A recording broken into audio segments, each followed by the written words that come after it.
Benedict, kailan sila inaasanga harap sa tanggapan ng NBI? Magandang tanghali, Ella. Ayon nga sa National Bureau of Investigation, hanggang sa susunod na Miyerkules sila ang itinakda nilang petsa para humarap ang mga ito sa kanilang tanggapan. Ipinasabina na o ipinatatawag na ng NBI ang 18 nagpakilalang dating miyembro ng Philippine Marine Corps na naglantad ng nangyayari umanong korupsyon sa bansa.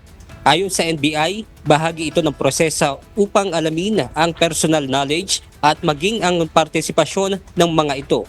Alinis ng Ombudsman na alamin ng NBI ang kanilang pagkakakilanlan at kredibilidad.